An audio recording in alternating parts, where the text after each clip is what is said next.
I-point out mo nga kung bakit hindi tayo panalo sa pagsira. Sira tayo dun. Ngayon nga natakot na nga yung Korean magpautang sa atin ng 50 billion ba pesos o 70 billion. Inatras na nila, dapat may papautang sila sa atin. Tapos maliit lang yung patubo. Hindi na tinuloy kasi nga magpi-people power ang Pilipinas, nakikita nila sa internet. Alam nilang babagsak ang ekonomiya natin, kaya inatras nila yung pautang. Ganun yun, ikaw na nagsabi kanina. Kaya nagpapautang, alam kasi nilang umaangat yung ekonomiya. Bakit inatras yung pautang? Alam kasi nilang magiging pababa ang ekonomiya natin. So ngayon pa lang, bumili na kayo ng gold ninyo. Huwag nyo i-stock yung mga pera nyo basta-basta. Dahil pag nagtuloy-tuloy yung people power, winasak nila yung mga negosyo dito, lahat ng pera ninyo magi-inflate yan, mawawalan ng kwenta yan gaya ng Venezuela. Tsaka pare, di ba,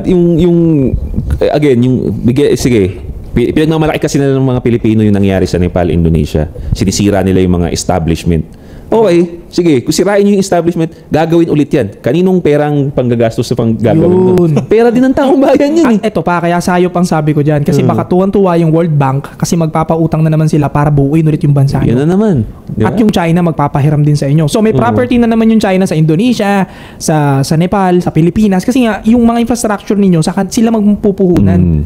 Parang ginawa nila sa Macau, may mga ilang parte doon na may-ari ang China. Kasi nga, nag-build ulit yung lugar eh. Sila na nagpondo. Ngayon, gusto nila mawasak din tayo para pag nag-rebuild tayo, sila na naman may pag-aari sa atin. Patay. Yun na yun. Ako para sa akin, basta nakikitaan ko ng logic yung sinabi mo pare. Sa tingin ko parang ganyan nga yung nangyayari. Walang masama sa revolusyon, pero ang ayaw lang natin, sirain ninyo yung mga munisipyo. Kasi gagamitin pa natin yan. Ng panibagong administrasyon na gusto ninyong ipalit.